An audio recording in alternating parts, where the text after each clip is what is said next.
안녕하세요. 한 주간 잘 지내셨나요? 오늘은 저랑 이상스쿨에서 뜨거운 반응을 보였던 두 가지 이슈에 대해 이야기해보려 합니다. 그럼 이상스쿨의 탑2 지금 만나보겠습니다. 100년 넘게 이어온 내연기관차의 시대가 저물고 전기차의 시대가 다가오고 있습니다. 전 세계적인 탄소 중립 움직임과 맞물려 글로벌 자동차 회사들은 내연기관차 생산 중단과 전기차로의 전환에 속도를 내고 있습니다. 2030년 이후에는 유럽과 미국에서 내연기관 신차를 사고 싶어도 살 수 없는 상황이 올 것이라는 전망이 나오고 있습니다. 업계에 따르면 자동차 업계 중 현대차의 고급차 브랜드 제네시스, GM, 메르세데스벤츠, 볼보차 등이 내연기관차 생산 중단 계획을 선언했습니다. 제네시스는 2025년부터 모든 신차를 수소 배터리 전기차로 출시하고 2030년부터는 8개의 수소 배터리 전기차 모델만을 생산 판매할 계획입니다. GM은 2035년 이후 휘발유와 디젤 엔진차의 생산과 판매를 전 세계적으로 중단하겠다고 선언했으며 2025년까지 전 세계에서 30종의 전기차를 출시하고 향후 5년간 연구개발에 270억 달러 약 30조 2천억 원을 투입할 계획이라고 밝혔습니다. 벤츠는 2030년부터 전 차종을 전기차로 출시한다는 목표를 세우고 배터리 전기차 부문에만 400억 유로를 투자할 계획입니다. 완성차 업체들뿐 아니라 국가들도 친환경 자동차로의 전환에 동참하고 있습니다. 구독과 좋아요 한 번씩 부탁드립니다. 노르웨이는 2025년부터, 영국은 2030년부터 내연기관차 판매를 금지하겠다고 발표했습니다. 미국 최대 자동차 시장인 캘리포니아주 역시 2035년부터 내연기관차를 퇴출하기로 했고 다른 주들도 캘리포니아의 뒤를 따르려 하고 있습니다. 이처럼 전기차로 전환하는 이유는 전 세계가 함께 지구온난화를 막기 위함입니다. 이 사실을 모르는 사람은 없을 텐데요. 일본의 한 토크쇼에서 다소 이해하기 힘든 이야기가 나와 큰 충격을 주고 있습니다. 일본이 왜 전기차에서 뒤처졌을까란 질문에 전기차는 만들 때 제조 비용이 굉장히 높기 때문에 고객들이 비싸서 사지 않을 것이라고 생각했던 거죠. 보조금이 없다면 팔리지 않을 것이라고 생각했던 겁니다. 라고 답했습니다. 첫 대화도 뭔가 이상한데 다음 질문부터 말문이 막히는데요. 유럽과 미국의 전기 자동차가 노리는 것은 일본차 배제인 것인가? 라는 질문에는 유럽 각국은 보조금과 세제 혜택으로 전기 자동차를 응원하면서 일본이 탑을 달리는 하이브리드를 배제한다. 이것은 하이브리드 차를 계속 판매하면 일본 차가 너무 강해지기 때문이다. 라는 말도 안 되는 답을 합니다. 또 독일이나 프랑스에는 자동차 브랜드가 많은데 하이브리드는 토요타와 혼다가 압도적으로 강해 하이브리드가 아닌 전기차의 시대로 가는 것이라고 말합니다. 정말 이렇게 국제 정세를 이해하지 못하는 나라가 어떻게 선진국이라고 자부하는지 이해가 가지 않습니다. 한편 지난 2020년 6월 테슬라 CEO 일론 머스크가 애널리스트 및 투자자들과의 컨퍼런스 콜에서 한 말이 있습니다. 그는 수익이 다소 적더라도 최대한의 성장과 함께 가능한 저렴한 가격으로 자동차를 만들고 싶은 것이 우리의 목표라고 말했으며 반값 전기차를 만들겠다고 했습니다. 전기차 가격을 결정짓는 요소는 전기차 배터리 가격입니다. 그런데 요즘 시장을 보면 머스크의 바람은 쉽지 않아 보입니다. 왜냐하면 전기차 배터리에 들어가는 원자재 가격이 하늘 높이 치솟고 있기 때문입니다. 현재 테슬라, 애플 등 내로라 하는 글로벌 첨단 기업들이 배터리 원료 확보 경쟁에 뛰어들고 있습니다. 그 원료는 바로 코발트와 리튬인데요. 전기차 스마트폰에 탑재되는 리튬이온 배터리의 한 축인 양극의 기전 반응을 일으킵니다. 그러면 리튬과 산소가 결합한 리튬 산화물 중 리튬이온이 양극과 음극을 오가며 전기를 발생시킵니다. 이처럼 리튬이온 배터리의 핵심인 두 원료는 4차 산업혁명의 다이아몬드로도 불립니다. 그런데 최근 들어 두 원료의 가격이 심상치 않습니다. 코발트는 지난 2015년 톤당 3만 달러에서 올해 8만 달러 이상으로 같은 기간 리튬은 톤당 6천 달러에서 약 2만 달러로 각각 3배나 뛴 것입니다. 특정 원자재들의 가격이 이처럼 크게 오른 것은 이례적인데요. 과연 어떻게 된 일일까요? 두 원료는 아프리카 대륙에서 상당수 채굴됩니다. 코발트는 전 세계 매장량인 700만 톤 중 약 60%인 340만 톤이 콩고에 매장돼 있습니다. 이 리튬이온 배터리는 원래 스마트폰용으로 주로 쓰였습니다. 주원료 중 하나인 코발트는 전 세계 생산량의 4분의 1이 스마트폰 제작에 쓰입니다. 하지만 전기차 기업인 테슬라를 비롯한 BMW, 폭스바겐 등 굵직한 자동차 기업이 최근 전기차 개발에 뛰어들면서 리튬이온 배터리에 대한 수요가 급증했습니다. 게다가 전기차용 배터리엔 스마트폰에 비해 훨씬 더 많은 코발트가 사용됩니다. 스마트폰 한 대에 리튬이온 배터리에 사용되는 코발트는 약 8g이지만 전기차 한 대용 배터리에는 1000매 이상 많은 코발트가 쓰입니다. 전기차 생산이 늘수록 시중의 코발트는 대폭 줄 수밖에 없는 것이죠. 공급이 수요를 따라가지 못하자 최근엔 수급 불균형까지 벌어졌는데요. 코발트는 중국과 스위스 글렌코어 등 소수 기업이 유통을 독점한 상황입니다. 그러자 헤지펀드들은 물론 여러 기업 정부까지 나서 사재기에 가세했습니다. 특히 영국 파이낸셜 타임스 등 주요 외신은 중국을 수급 불균형의 배경으로 지목하고 있습니다. 중국은 세계 리튬 생산량의 약 40%를 소비하지만 매장량은 전체 20%에 불과합니다. 자국 생산만으로 수요를 충당할 수 없어 공급망 지분 확보에 가장 적극적인데요. 따라서 중국이 코발트와 리튬의 블랙홀로 떠오른 것입니다. 그런데 현재 중국이 코발트 확보를 위해 콩고에 엄청난 투자를 이어가고 있지만 콩고에 매장되어 있는 코발트가 바닥이 난다면 중국으로서도 방법이 없는 것은 마찬가지입니다. 또한 세계 코발트 물량의 60% 이상을 생산하는 콩고민주공화국이 올해 초부터 코발트 시장에 대한 국가 독점을 강화하면서 공급난은 더욱 심화될 전망인데요. 콩고는 내전과 부족 간 갈등이 잦아 최근 3에서 4년 사이에도 수차례 코발트 공급에 차질을 빚어왔습니다. 콩고 코발트 광산에서 아동 노동 착취가 자주 발생하면서 코발트가 분쟁 광물로 지정, 국제 거래에서 제한을 받는 점도 공급난을 부추기는 요인입니다. 이러한 흐름에 미국 전기차 업체 테슬라는 최근 전기차 배터리의 핵심 원료 중 하나인 코발트를 제거한 코발트 제로 배터리를 생산할 계획이라고 밝혔습니다. 중국의 의존도를 줄여 리스크를 줄이겠다는 것입니다. 테슬라는 지난 8일 발표한 2019년 임팩트 보고서에서 테슬라 배터리는 코발트 비중을 낮추고 니켈 함량을 높인 양극재를 사용하고 있다며 궁극적으로 코발트를 완전히 제거하는 것이 목표라고 했습니다. 국내 배터리 업계도 이 같은 코발트 공급 제한 문제를 극복하기 위해 코발트 의존도를 점진적으로 낮추는 작업을 진행해왔습니다.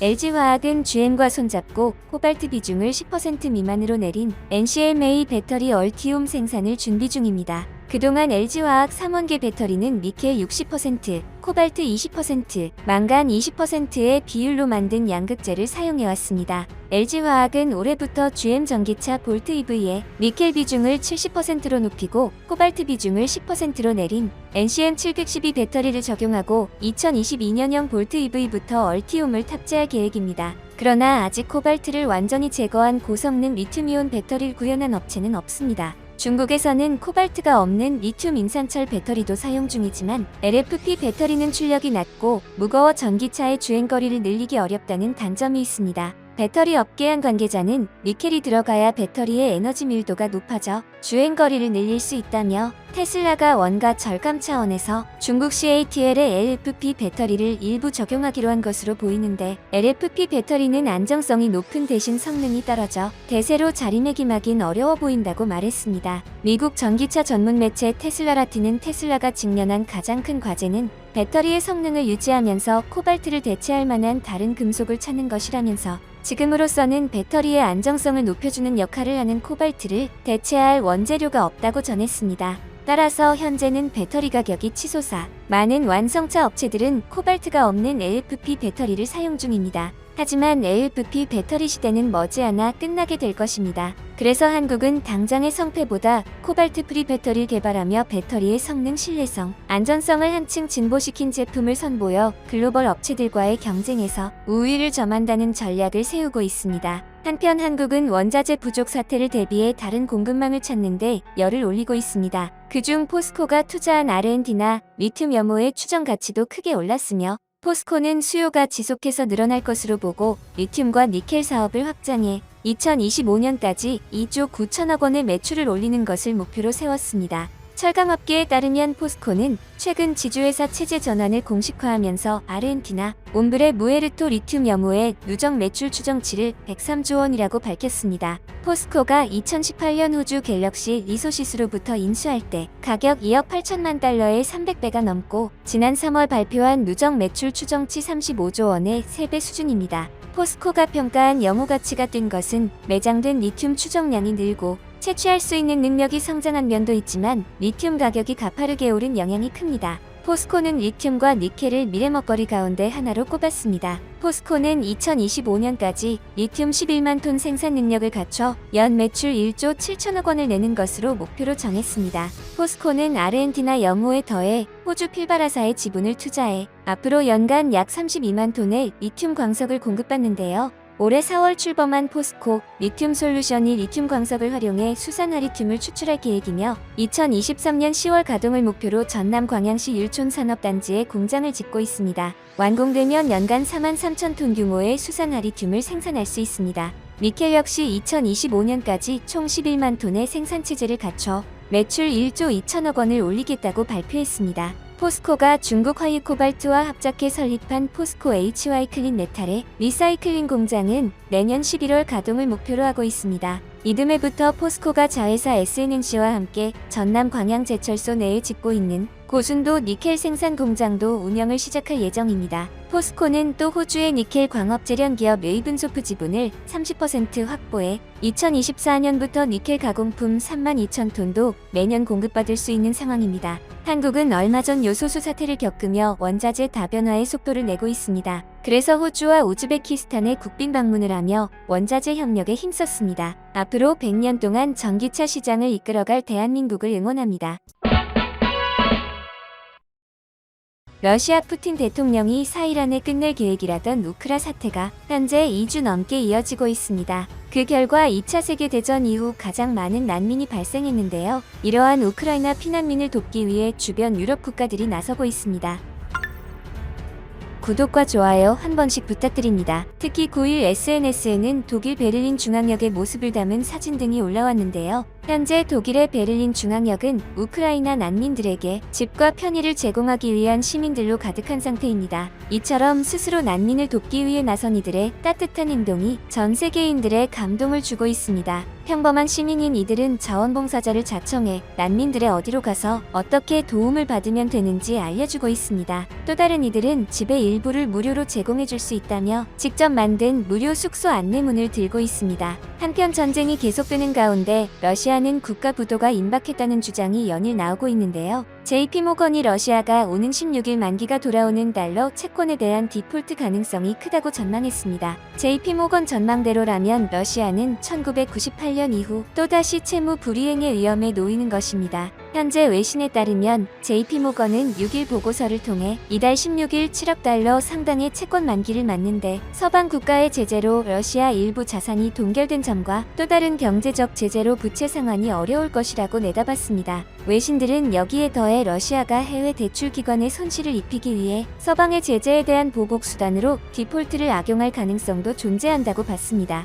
JP모건에 따르면 16일 만기인 달러 채권에 대한 이자는 약 1,435억 3,560만 원 수준입니다. 다만 여기에는 루블화로 지불할 수 있는 옵션이 없다고 JP모건 전략가들은 보고 있습니다. 현재 러시아 루블화 가치는 서방의 제재 발표 이후 연일 최저로 폭락하고 있습니다. 다만 중국 헝다 사리에서 보듯이 달러화 채권은 30일 동안의 자동 유예 기간을 적용받는데요. 이를 통해 다음 달 15일까지 유예를 받고 러시아가 상환한다면 디폴트를 면할 수 있는 가능성도 있습니다. 하지만 전문가들은 기간 유예가 있어도 러시아가 디폴트를 면할 가능성은 적다고 보고 있습니다. 그래서인지 세계 3대 신용평가사 중 하나인 무디스가 러시아의 신용 등급을 4일 새 10단계나 강등했습니다. 서방의 경제 제재로 디폴트 위험이 커졌기 때문인데요. 무디스는 러시아의 디폴트 위험 가능성이 높아졌다면서 이번 강등은 러시아의 채무 변제 의지와 능력에 대한 심각한 우려의 결과라고 언급했습니다. 그런데 러시아는 이런 상황을 알았는지 러시아 기업들은 서방의 제재를 피해 중국 시중은행들의 계좌를 개설하려는 움직임을 보이고 있습니다.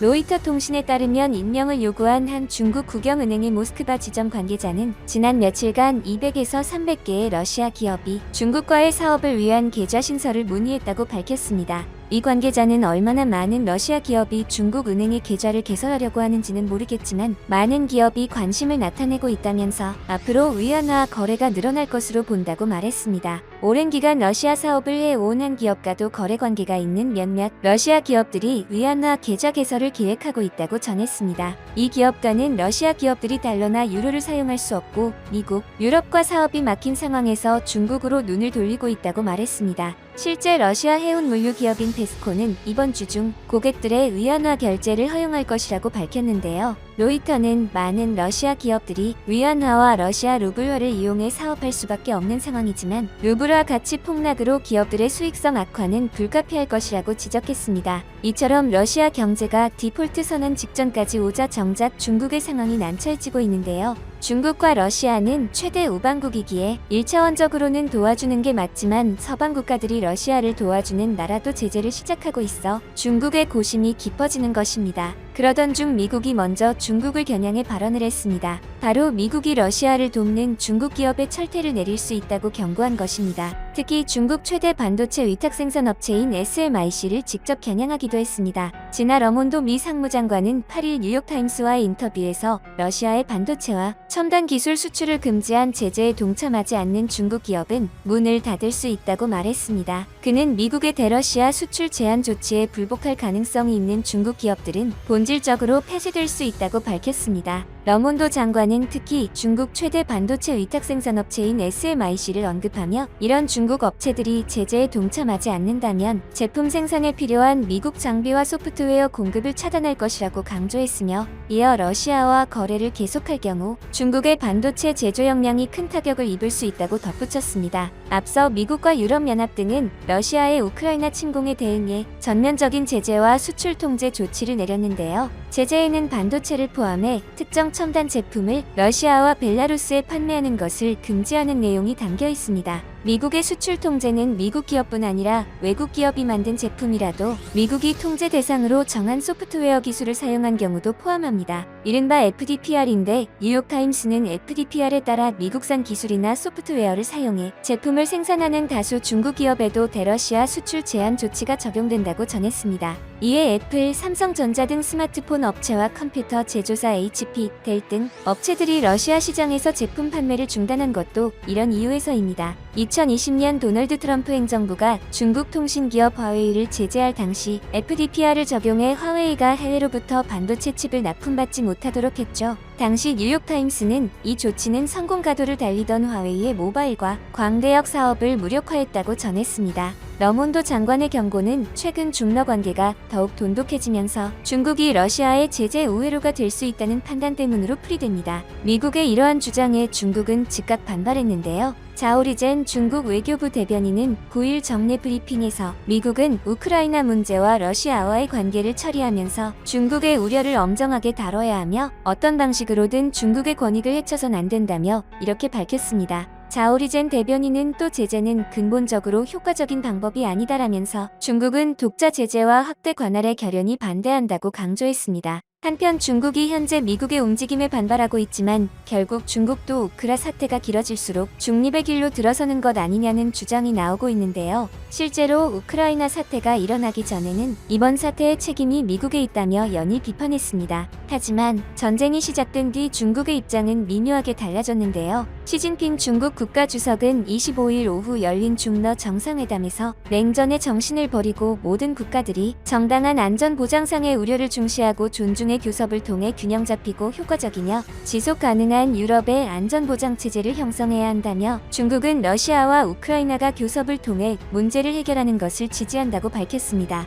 교섭의 필요성을 밝히며 러시아의 무력 행사에 대해선 은근히 반대 뜻을 밝힌 셈입니다. 중국이 이처럼 은근히 경로를 바꾸는 데는 이유가 있습니다. 중국은 2030년에 미국을 넘어 세계 1위 경제 대국이 되는 것을 목표로 하고 있는데요. 그러한 자신들의 목표가 러시아와의 경제 협력으로 인해 모두 물거품이 될지도 모른다는 것입니다. 실제로 최근 우크라이나 침공을 강행한 러시아가 중국의 야심찬 1대1로 계획을 무너뜨리고 있다는 분석이 나왔습니다. 외신들을 종합하면 동유럽의 평화와 안보를 어지럽히고 있는 푸틴 러시아 대통령을 유일하게 중재할 수 있는 중국이 아무런 주장도 하지 못하자 동유럽 국가들은 물론 국제사회로부터 중국을 패싱한다는 평가입니다. 중국의 1대1로란 신실크로드 전략 구상으로 고대 동서양의 무역 교통로였던 내륙과 해상의 실크로드를 다시 구축해 중국과 주변 국가의 경제, 무역 합작 확대의 길을 열겠다는 프로젝트입니다. 2013년 처음 시작되었으며 지난해 기준 140여 개 국가 국가 및 국제기구가 참여하고 있습니다. 특히 우크라이나는 철도, 도로, 송유관 등 러시아와 유럽 일대를 가운데에서 연결하고 있어 지정학적으로도 전략적인 위치에 자리 잡고 있는데요. 우크라이나가 2017년 중국이 제안한 인프라 정책에 참여한 이후 중국의 수많은 기업들이 우크라이나의 항구와 철도를 개선하는 사업을 진행 중에 있습니다. 지난 2020년에는 우크라이나와 중국 최대 통신 기업인 화웨이가 상호 간 양해각서를 체결하기도 했습니다. 또한 우크라이나는 중국의 주요 농산품 수입 국가 중 하나로 2021년에만 중국 옥수수 전체 수입량 중 30%를 우크라이나에서 들여왔습니다.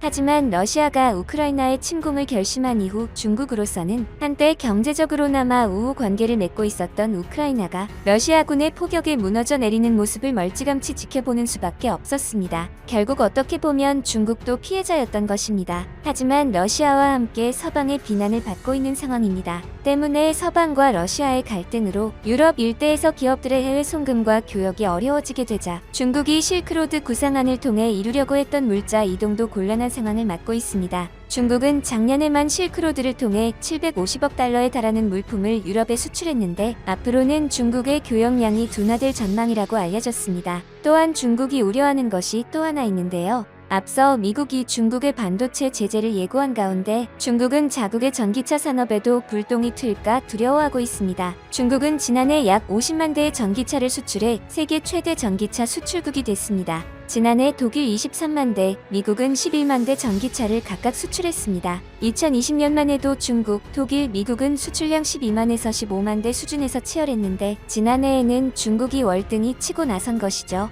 이처럼 이제 막 중국은 전기차 시장에서 엄청난 성과를 올리기 시작했는데 서방의 대러시아 제재로 인해 중국의 전기차 수출길마저 막혀버린다면 중국으로서는 상당히 절망감을 느낄 것입니다. 이처럼 우크라 사태가 미중 갈등 및 중국의 경제 악화로까지 번지자 서방 국가들이 이참에 러시아와 중국을 한 번에 보내버리는 계획 아니냐는 말까지 나오고 있는데요. 여러분들의 생각은 어떠신가요?